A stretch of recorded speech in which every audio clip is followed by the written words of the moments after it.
Yes, ladies and gentlemen, look at who I have again. Joining us today is Dr. M. David Litwa. I'm excited about today's show. We're going to be covering a topic that we haven't actually discussed at all yet.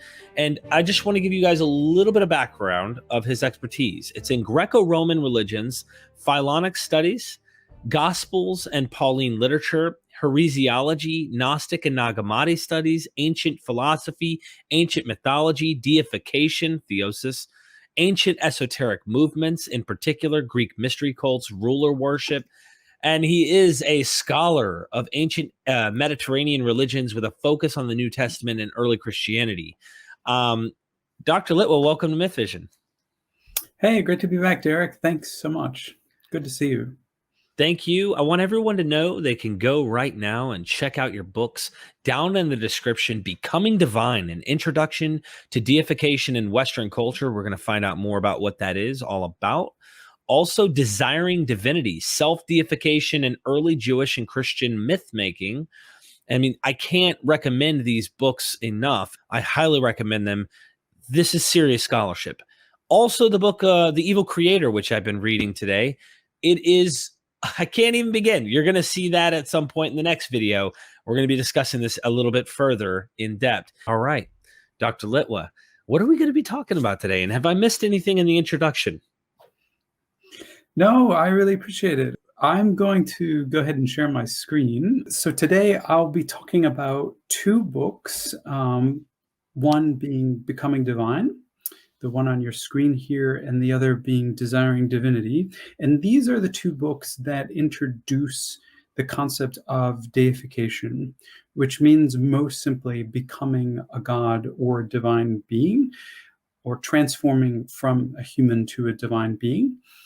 And this idea is maybe not too well known to your viewers, but when you look at Western culture, and I define Western culture pretty broadly, this idea shows up again and again in history. People have this desire to become something greater than themselves. And the model for understanding something greater than humanity has been God, traditionally. Even in so-called the big three monotheistic faiths, you've got this desire to become one with God, or to assimilate to a divine identity, become, for Christians, in Christ, as Christ, in Christ's image, because we already start out, as it were, in God's image. And the end goal process is to become simply God. Some have called it the essence of sin, others the depth of salvation. This is really the tension in deification discourse. Basically, I'm sure your listeners might be familiar with the story of the Garden of Eden, where the very first promise to humanity from the snake is, eat from the fruit and you shall be as gods. Ironically, although many in the Protestant tradition view this as essentially arrogant and prideful, those in Eastern traditions of Christianity, such as Eastern Orthodoxy, including Greek and Russian Orthodoxy, have basically hold deification, or sometimes called theosis, as the orthodox position. That is just what Christian salvation means. Just to give a quick description of the book, though, regardless of one's evaluation of deification, throughout Western history, it has been part of human aspiration. You can go back all the way to the ancient pharaohs, to modern transhumanists, and you'll see that people have envisioned their own divinity. These visionaries are not only history's greatest megalomaniacs, but also mystics, sages, apostles, prophets, magicians, bishops, philosophers, atheists, monks, and some normal people, I would say. Some aimed to be independent gods, others realized their eternal union with God. Some anticipated godhood in heaven, others walked as gods on earth. Some accepted divinity by grace, others achieved it by their own will to power. I emphasize there's just no single form of deification. In fact, since there's no single conception of God, we wouldn't expect there to be one single idea of deification. Instead, there's many types of deification united by interlocking themes. And these themes, for me, include achieving deathlessness, wielding superhuman power, and assimilating to specific deities. And through these moments, as it were, transcending normal, at least earthly or human nature. So that's what this book is about. That's Becoming Divine is an introduction. And it raises the question for me, and perhaps for some of your listeners, what do we mean by God anyway? There's, depending on the culture, the understanding of a God could be radically different. I read an interesting article the other day by Justin L. Barrett asking, is Santa Claus a god? And how would we know? What are the criteria? And for me, just quickly for your viewers, I'm chiefly interested in ancient Mediterranean concepts of God.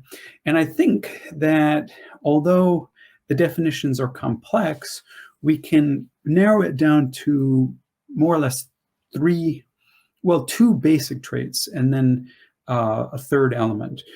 A god is a being who is, first of all, not subject to death or corruption. Corruption being ending in death, that is, not subject to the laws of entropy, not growing old, etc. Second, a god is a being who displays, who has, and who presents, that is, superhuman power. And basically, that power can be manifested in a variety of ways. It's not just raw force. Power can also be beauty, as in, beauty has the power to entice, and with beauty, you can control people because people have desires. This would also include superhuman knowledge, the ability to prognosticate, to know the future. It would also include superhuman goodness or love or authority. Power is a pretty flexible term, but the key here is that it has to be superhuman power. That is, it has to be beyond the range of any normal human capabilities, by which we mean something above, say, an Olympic runner might break a record in, the 100-meter dash, but superhuman power means that you go beyond what any Olympic athlete could ever hope to achieve. So that superhuman is important. So the first thinker that I look at is actually a guy in ancient Egypt, because all of this seems to start there. And this particular fellow is known as Amenhotep III. He's the father, if your viewers know a little bit about ancient Egyptian kings, he's the father of Akhenaten, the famous so-called first monotheist. And he's also the grandfather of the much better known King Tut, whose gold flesh is shown here. What's interesting about Amenhotep, it's not that he's unique among Egyptian pharaohs entirely, but he really takes his own divinity seriously. And we see some standard elements, and we also see some unique elements with him. As some of your viewers might know, Egyptian kings were viewed as incarnations of a deity.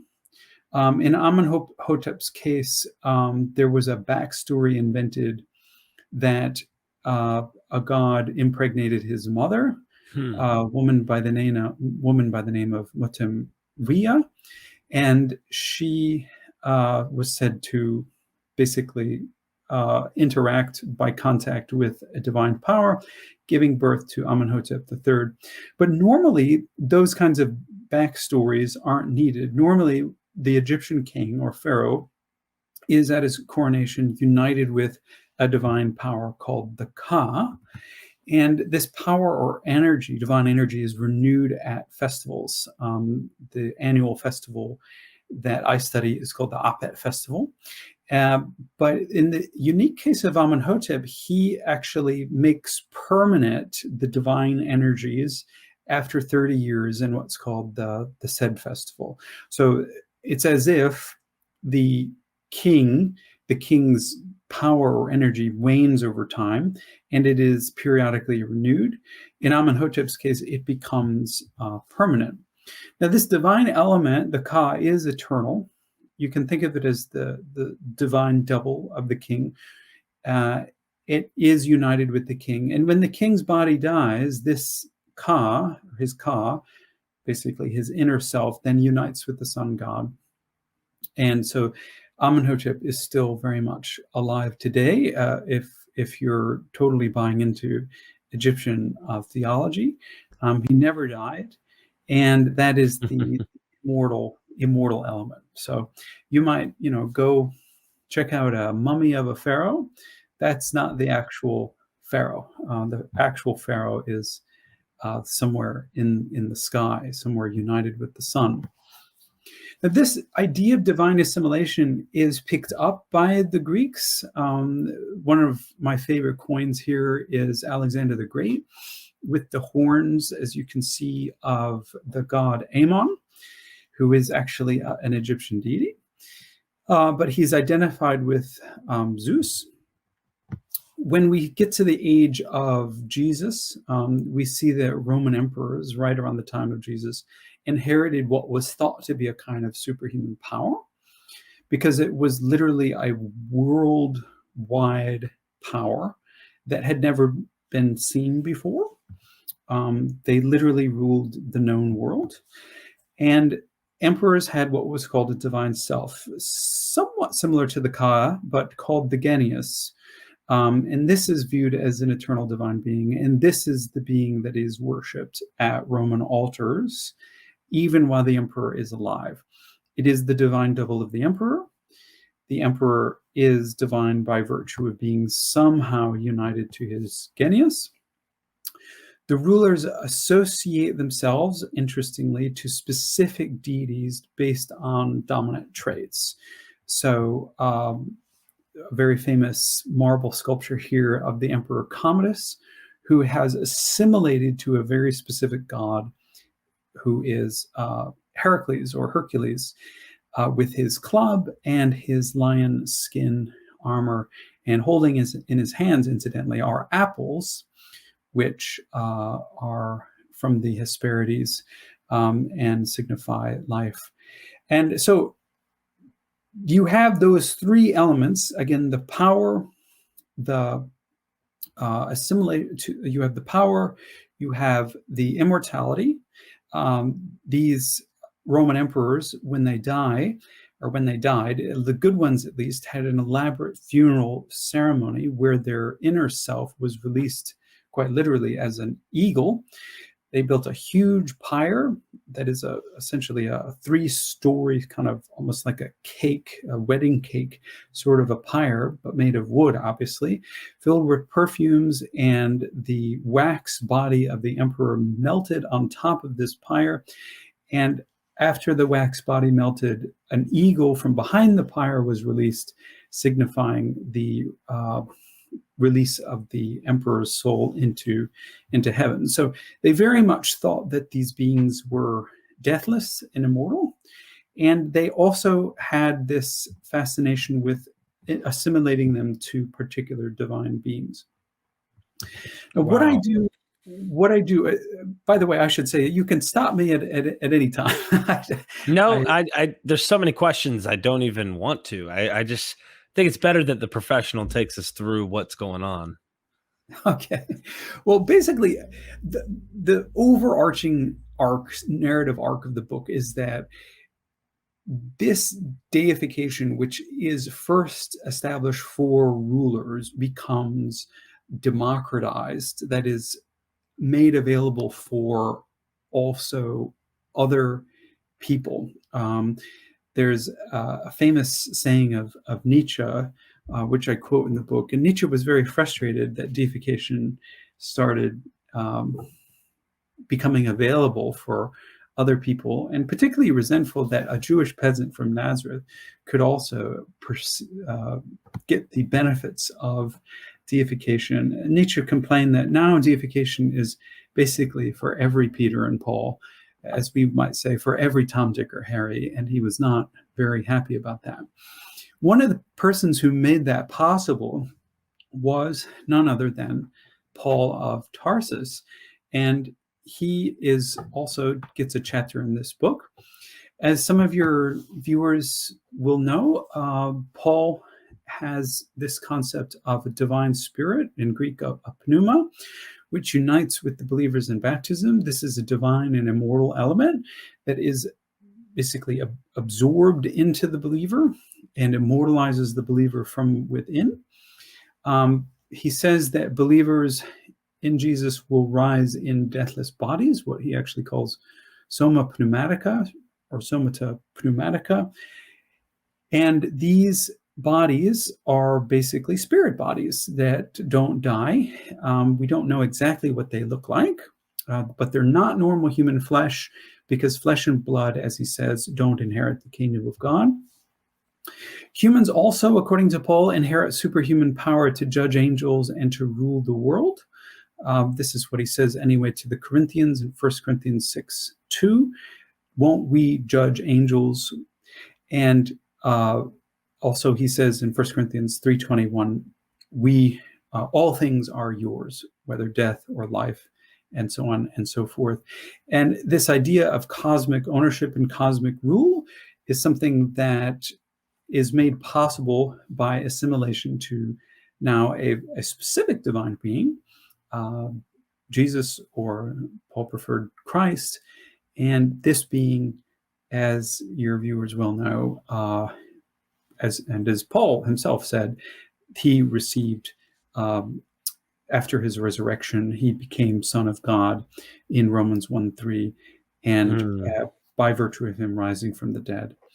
Yep. And that is a promise, not just for Christ, but for Paul, everybody who wants to conform to Christ. And that's the ultimate principle of democratization. That is, because of this, now deification is available to everybody.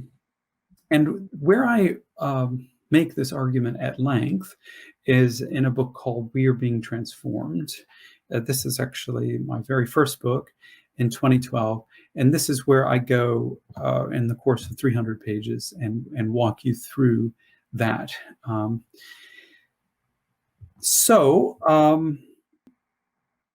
Just to go through the other chapters in the Becoming Divine book, I look at the Mithras liturgy, or so-called Mithraism. This is actually not totally Mithraic. This chapter focuses on a particular magic spell, which we have in the Greek magical papyri, wherein the magician is immortalized. I also look at the Hermetic literature. If some of your viewers are familiar with ancient Hermetic literature, that is also a more esoteric sort of Egyptian philosophy in the time of Christianity. That also has a theory of deification. I look at Plotinus, who's a late Platonist, so-called the first Neoplatonist, and then Augustine, as some of your readers, or some of your viewers, that is, will know. Then I look at an Islamic thinker, Hussein ibn Mansur al-Hallaj, who, because of radical monotheism, also thought that he was identified with God. Meister Eckhart, a very famous Christian medieval thinker. Gregory Palamas, who sorts of sets the tone for orthodoxy, that is, Eastern Orthodoxy. Martin Luther, the Protestant reformer. Then I look at Mormons, the theory of deification in Joseph Smith, and the final chapter is on Nietzsche and Zarathustra. There's a quick postlude on the posthuman God. This is what I mean by this is that being who, as some of your listeners might know, is a being who some people think that through technology we can essentially transcend human nature right now. It's not only through technology. We could do it through gene therapy. We could do it through gene modification. People think about uploading our minds onto a supercomputer. People talk about getting sort of downloaded into avatars that live forever, or downloading oneself into a super body made of silicon, which doesn't decay. This is what I mean by the sort of post-human God. These radical transhumanist visions of becoming divine that are basically becoming more and more popular. A simple internet search will show you that. So that's becoming divine, and the question that it raises is how does one actually become divine? And that's the inquiry that I make in the next book that I'm going to discuss or just introduce for your viewers today. But I should actually stop and just see if there's any, if you want to make me back up or have any kind of questions or comments, because I don't want to lose anybody. So so I've got you up on the screen here, just you and me. I can always pop it back so that we could go back to the presentation. You don't have to close anything. A couple questions. First of all, I think it's really interesting how clean and simple it is to point out that Paul's saying flesh and blood does not inherit the kingdom. This is clearly a spirit body. I also think it's funny when you said Mithraic, like this deification, and that the magician became deified. Does this have potentially any connection with Jesus being a magician? Why he's constantly referred to as a magician or having magical powers and things like that? Or, well, if you're Morton Smith, and some of your viewers might know Morton Smith, the famous so-called discoverer of secret mark, his theory was that Jesus was a magician, and that he had basically a baptismal rite in which the believer ascended to heaven and became a god. Similar to what we find in the Mithras liturgy, which is this magical text, probably of the 2nd century, originally written in the 2nd century. And it's in the Greek magical papyri. And in this magical text, basically you call upon Mithras, who is a sun god. And Mithras, through a series of rituals, gives you the ability to ascend into sort of, I mean, it's not, you go far beyond heaven, because heaven for the ancients is a sort of 7-layered zone. Mm-hmm. But you go into this essentially new universe above heaven, and you receive deification there, and then you come back. And when you come back, you have all these divine powers and energies. But it's in a sense, it's a temporary immortalization. You could view it as the immortalization as your essential part, as your true self, however you conceive of your true self. And then that true self comes back, inhabits your body, and all of a sudden you are, as it were, energized with divine power. So whether Jesus was involved in any kind of those rituals, I don't know. Right. But those rituals are attested about a century after him, and that's what the Mithras liturgy is. Final question, then, I guess, and I'd love to keep moving. Everything you said was really interesting, and it makes me kind of want to put some puzzle pieces together. But I, being someone who's had my experience with drugs in my life, and it's not just bad drugs, right? I've sampled plenty of things in my life, and one of those things were hallucination. You know, I've taken some things that have taken me what seems to be out of this reality and potentially beyond the heavens, all right, to another place. You hear a lot of people who describe this experience as something like that. Do you think that in these deification rites, oftentimes in mystery schools and such, they are ingesting some type of honey-laced drink, or they're smoking something, they're eating something, they're drinking something that is causing them to potentially go through this rite in a uh, I guess you ceremonial sense, not necessarily like people today sitting on their couch, just watch, let's trip, bro. I'm gonna go on a trip, man. No, no, no. Like legitimately taking it in a ceremonial sense, like a shaman would. Yep, definitely. Yeah, the Mithras liturgy is has a recipe for. It's a little bit funny. It's essentially a recipe for what might be called Beetlejuice, or the scarab Beetlejuice, because the scarab beetle was a sign for the sun god, because it rolled its dung into a ball and sort of pushed that along, which reminded the Egyptians of the movement of the sun throughout the sky. So you take a scarab, and which is a kind of beetle, and use a bunch of other ingredients, and you make what's called, or what I'll just call a Beetlejuice, and you are ingesting that in the ritual because you want to identify with the sun god. The only thing there is, though, I don't think that anything in that recipe has any hallucinogenic qualities. I may be wrong. Obviously, I haven't taken it. Right. But what's interesting about the human mind is, given, and this is also very true in Hermetic literature, it can enter into transcendent states without necessarily ingesting any mind-altering substance. Through the process of meditation, you can enter into basically transcended, or if you prefer, trance states, Mm-hmm. and there are techniques to do that. So yeah, the short answer is I don't think there's anything hallucinogenic involved. I think that I do think that they had something, a very realistic experience. But I'd love to be corrected on that point. Get in here an expert on ancient hallucinogens. I'd love to hear it myself. Yeah, same here. Yeah, and there is the placebo effect as well. Yeah. So there's that power of suggestion based on the ritual and the senses that are being utilized in the process. I can imagine invoking yourself becoming divine.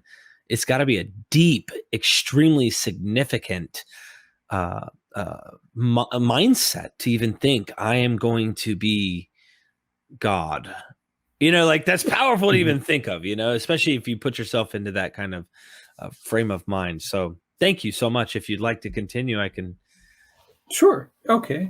Yeah. So desiring divinity is answers that question. How does one become a god? It's not a manual, of course, but it looks at ancient thinkers who, through the process of well, it's a variety of processes, but it's mostly cognitive processes, who envisioned their own divinity and for themselves became divine beings. A couple quotes here just to meditate on, whether or not they're true or not. I'm not vouching for their truth, but they're interesting to think with. Bertrand Russell, famous early 20th century British atheist, said that every man, and in modern days we might say every person, would like to be God if it were possible. Some few find it difficult to admit the impossibility. There's a little bit of a joke there. The other quote, interesting quote I found when researching this, was from Albert Camus, who wrote a very nice essay called "The Rebel."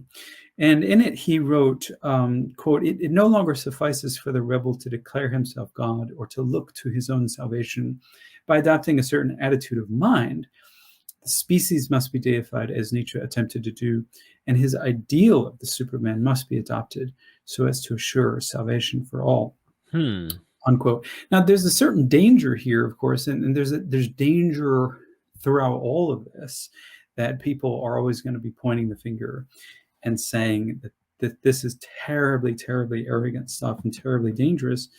But we'll see. One of the interesting things that I found in this is that it's a sort of yes and no, both and kind of thing. One can define self-deification really easily. It's just making of oneself into a god, whether ontologically or rhetorically. And we see this a lot sort of in politics. We see it quite literally in North Korea with the Kim family.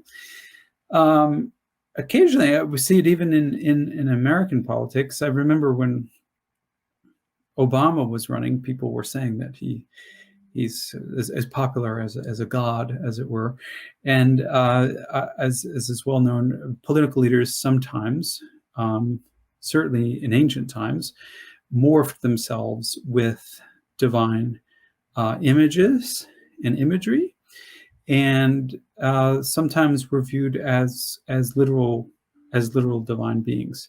And that's something a little bit hard to get one's head wrapped around, but that still does exist. What I found, though, was that when looking at the different mythologies of people who became gods, there are basically two patterns that I found. One is that the self-deifier is a positive being, that is a hero. I wrote here angel, but basically a positive being. And the other is that the sort of more familiar pattern, probably to your viewers, is the self-deifier as a rebel, because the self-deifier has to be involved in an amazing task of self-assertion. They have to actually believe that they are a divine being, and that can sound very, very scary. If we look at the self-deifier as a rebel, the three figures that I looked at were what I call the primal human, or Adam, Hallel, sometimes called Lucifer, sometimes called Satan, and the evil creator that is Yaldabaoth in Gnostic or Sethian literature. The primal human is, I don't go to Genesis 3 for this. I actually go to a chapter of the Bible that maybe some of your viewers aren't familiar with, which is Ezekiel 28. And Ezekiel 28 is the description of a myth that seems to be older than what we find in Genesis 3. And this is the description of a being who appears to be the first human, but is also an angelic figure studded with gems and walking in the paradise of God, who then experiences a tremendous fall. And that seems to be, the idea seems to be that humans were originally divine beings existing in a kind of divine realm, and who underwent some sort of tragic mistake. That's the first chapter. The second chapter looks at Lucifer.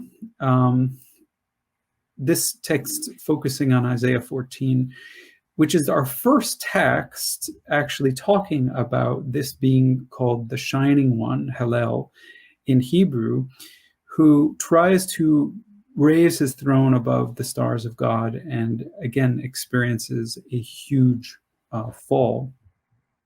And finally, Yaldabaoth, the final rebel. This one is interesting because in the previous examples, you have the Hebrew God trying to put down basically a rebel figure.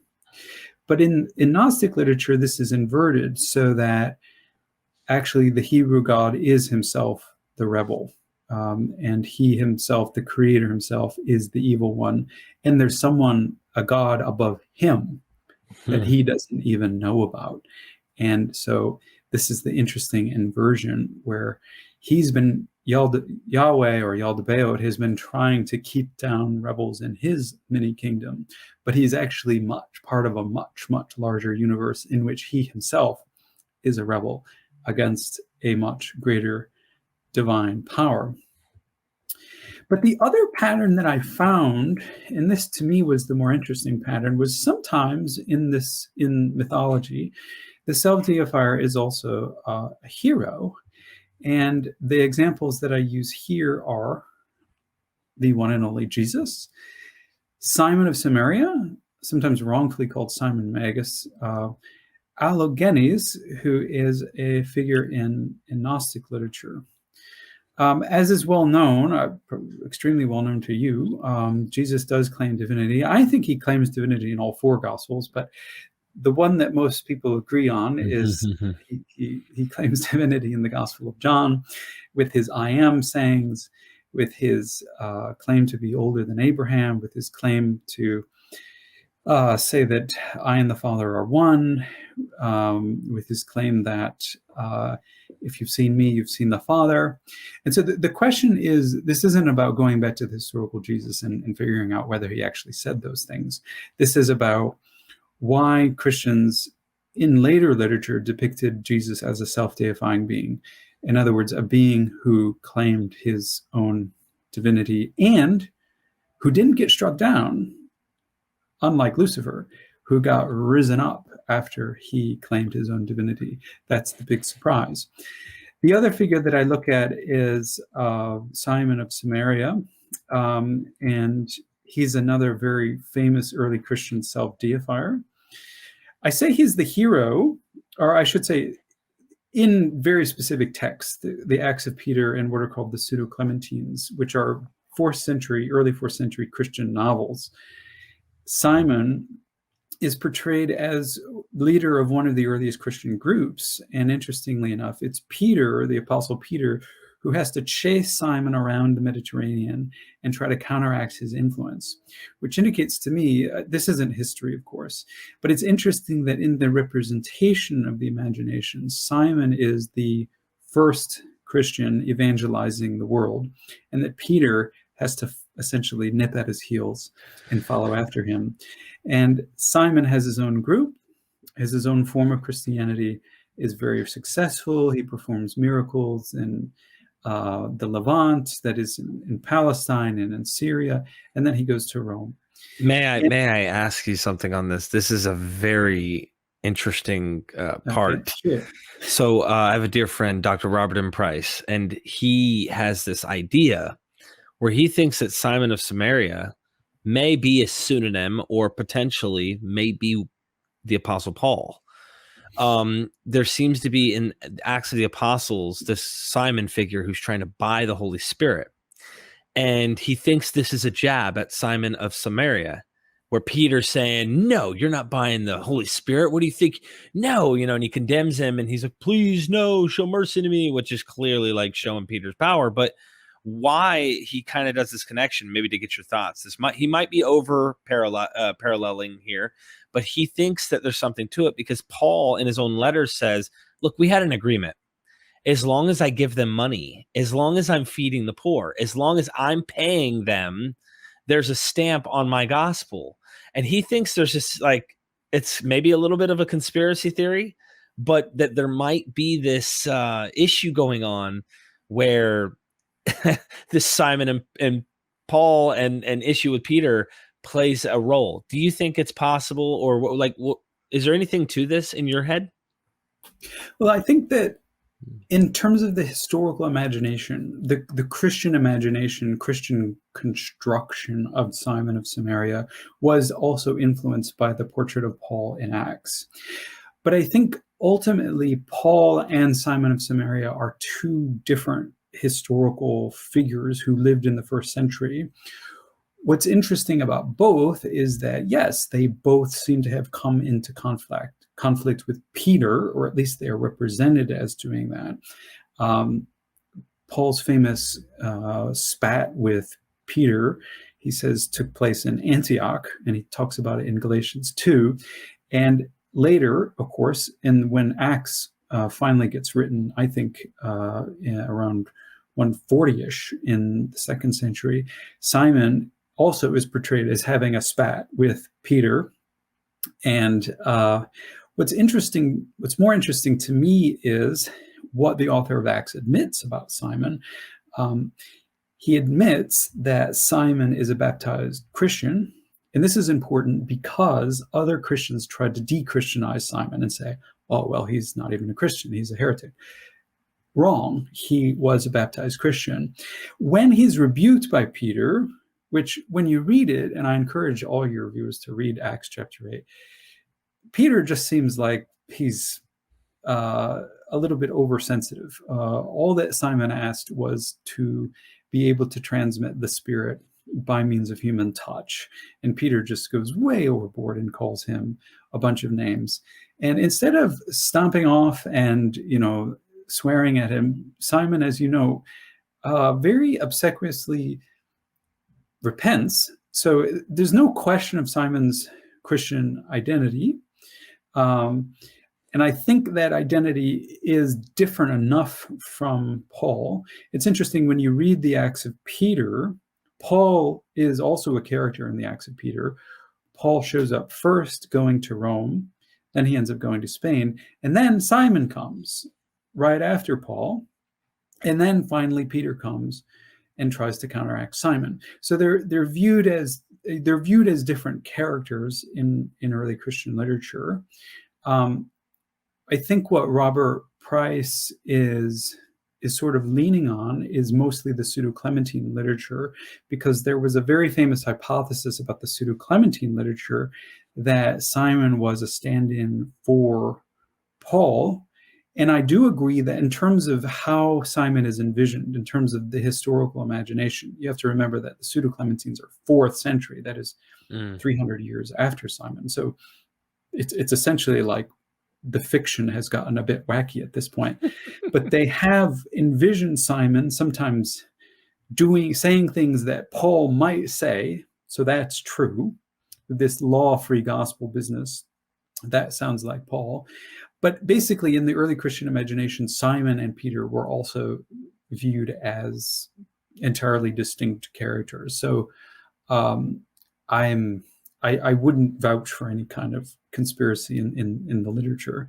Sorry for the interruption. No worries. Does that answer your or does that get at your question? You answered it, and it's just an interesting question. And you mentioned prior to this with Jesus' deification, this gets into the heart of like, why was he actually crucified? And I have a buddy that, well, he's not on the internet anymore, but he thinks that Jesus really did claim deification, which is what got him in trouble, according to my friend. That's what they think. So there's a bunch of question marks over what happened for real, but Yeah, I mean, I think that's pretty well supported in the Gospels. In the Synoptics, he's asked that question by the high priest: "Are you the Son of the Blessed One? Or are you the Messiah, Son of the Blessed One?" And he says, "Yes, and you'll see the Son of Man coming on the clouds of heaven." And it's pretty clear that he's identifying himself with that divine being called the Son of Man. And that's what causes the high priest to freak out, basically rip his tunic in shreds and bring him to the higher Roman court, because he took it, I think, as a claim to divinity. Now, again, that's separate from the historical question. That's how Jesus's trial was portrayed 50 years after the trial took place. So we don't have any actual trial minutes. But it's interesting to think why in the late 1st century, Jesus does get crucified essentially for claiming to be a god. Whereas more historically, it was probably because he was just causing a disturbance in the temple court. And the Romans just wanted to summarily get rid of anybody who looked even a little bit like a political disruptor. Again, scholars are going to disagree about this all the time. But the last figure that I look at is a figure called Allogenes. Now, Allogenes just means the stranger. And this guy appears in Nag Hammadi literature. If your viewers are familiar with this literature, it's basically was found in Egypt at the end of the Second World War, and contains about 50 previously unknown Gnostic Christian texts. And one of them is called The Stranger, sometimes the Foreigner, that is Allogenes. Allogenes is sometimes identified with Seth, the son of Adam, but this particular Nag Hammadi treatise talks about how he, through the power of meditation, through the power of self-knowledge, actually rises sort of internally, sort of through his mind, into the transcendent realm and experiences his own divinity. And he also is a hero. He's never thrown down. In fact, he's quite humble about everything. He is an amazing model for how the self-deifier can end up achieving that goal and actually being praised for it by the supreme deity. So to kind of sum up what self-deification involves, the first thing I would say is it involves a perception of one's own innate divinity. And this has been conceived of in so many different ways. But that's the basic general way of talking about it. And then a practice of reflexivity. This could be anything, but from meditation to self-writing to something, any activity that involves deeper knowledge of the self, developing deeper knowledge of the self that helps one develop that inner sense of divinity. And then finally, identification with what I call the finalized self, or what one could imagine as the divine double who's imagined as a divine being or God. This pattern does recur in the history of religion, and it occurs in many figures. And it's not only rebels, it's heroes like Jesus who go through this process and end up being exalted and vindicated after they're condemned. I just throw in here a quick quote from the Gospel of Eve, which is one of the many lost Gospels from which we have just fragments. And this one says, where the divine being is speaking to the Christian, I am you and you are I. Wherever you are, there I am. I am sown in all people. Wherever you want to gather me, and gathering me, you gather yourself. There's also that famous saying in the Gospel of Thomas where Jesus says, lift a rock, you'll find me. Split a piece of wood, you'll find me. I'm everywhere, but especially inside of you.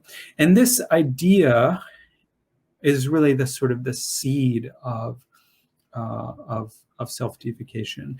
And I call these the three moments of self-deification.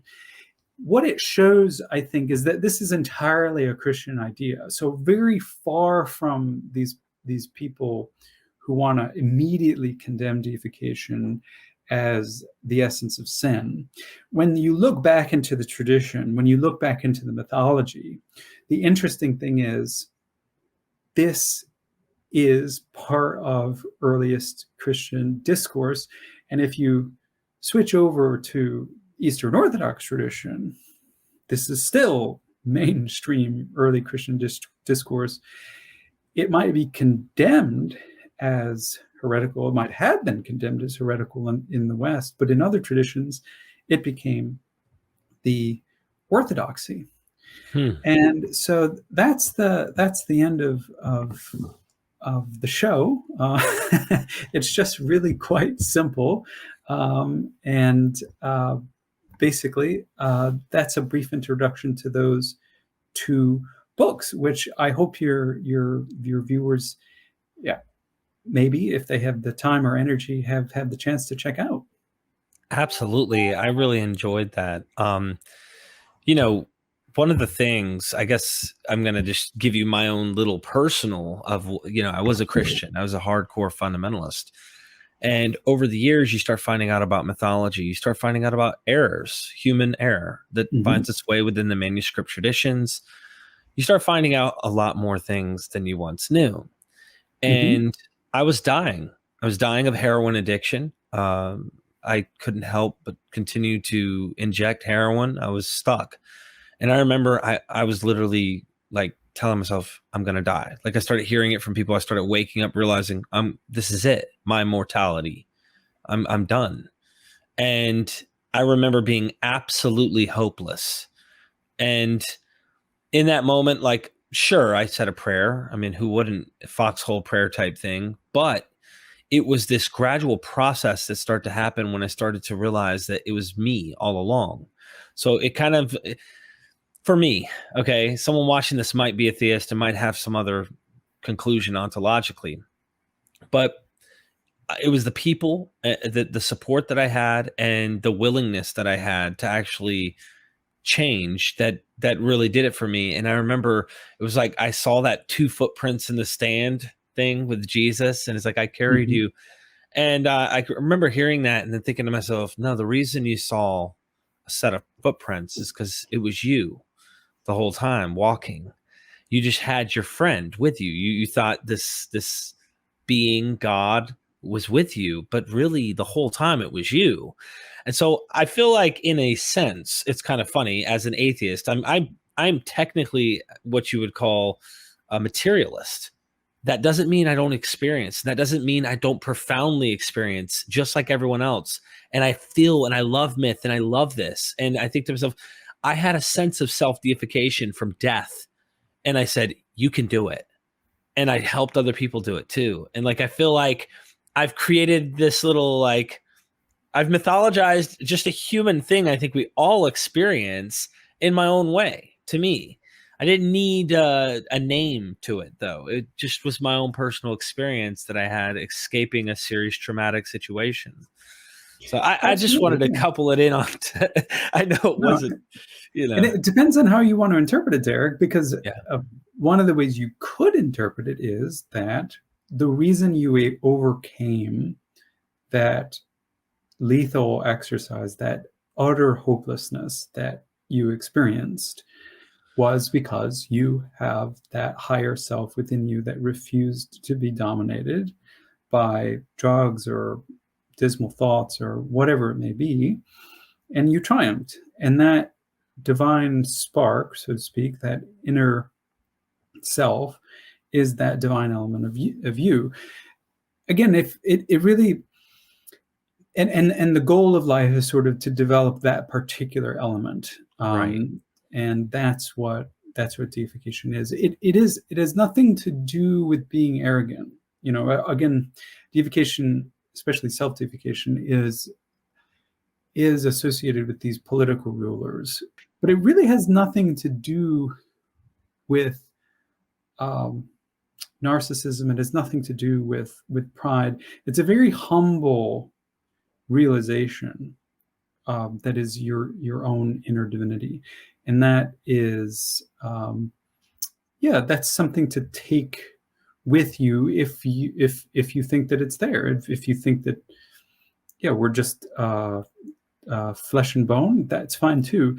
It's not that inner self that you have, the true self, isn't material. It can be material, but we need to envision materiality, a kind of materiality that is also divine, that is the kind of materiality that is like Paul's pneumatic body. It's physical. It really exists. You can touch it. Sometimes you can see it. It can exist in the upper reaches of the cosmos. We can put it under a microscope and see what it looks like. It's there. He thinks it's material, but it's also an entity that lives forever and that's super intelligent, and so on and so forth. It is interesting. Yeah, I think that I've had discussions with people who are like actual spiritual minded people who think that this is a literal essence of some sort, literally in some physical way, or that there's a realm we just don't see, whatever. And they apply it and they say, well, I think we're both drawing similar experience and trying to conclude the same thing without using the same language. Because even as someone like me who may not believe ontologically in the divine, literally, I see the use for these myths. I see the use for the practice of these things. And they have such a practicality that I think it'd be silly to ignore them completely. And that's the problem with too many atheists, if you give my own personal opinion. They literally throw the baby out with the bathwater without seeing what's useful in the practicality of what's coming out of these things. So, of course, there's some things you want to get rid of. Look at the God of the Old Testament. We're going to get to that in the next episode. But, there's some things you want to go, yeah, that's just not a good thing to do or to practice, But thank you so much for this. This is enlightening. I really look forward to reading your book and understanding how humans have, throughout history have used this idea and understood. We also have The Evil Creator we're going to talk about next with Dr. Litwa. And he has Desiring Divinity we talked about today. We got to briefly just tease you into why you want to take a deep dive in his material. And trust me when I tell you, take my word when I tell you, he knows how to grab you when he's writing. His writing is really well done. And Becoming Divine, if this episode touched you, no matter what your ontology is, I hope it did. I hope you see something you could learn from all of this and consider getting the book. This one's far more affordable, Becoming Divine. And if you can't afford the Desiring Divinity, I understand. At least you can get Becoming Divine. Get it on Kindle, paperback. It seems, even me and him were scratching our head before the show, that there might even be a hard copy. But we'll see. So be sure to do that. Thank you so much, Dr. Litwa. I appreciate you. Thank you.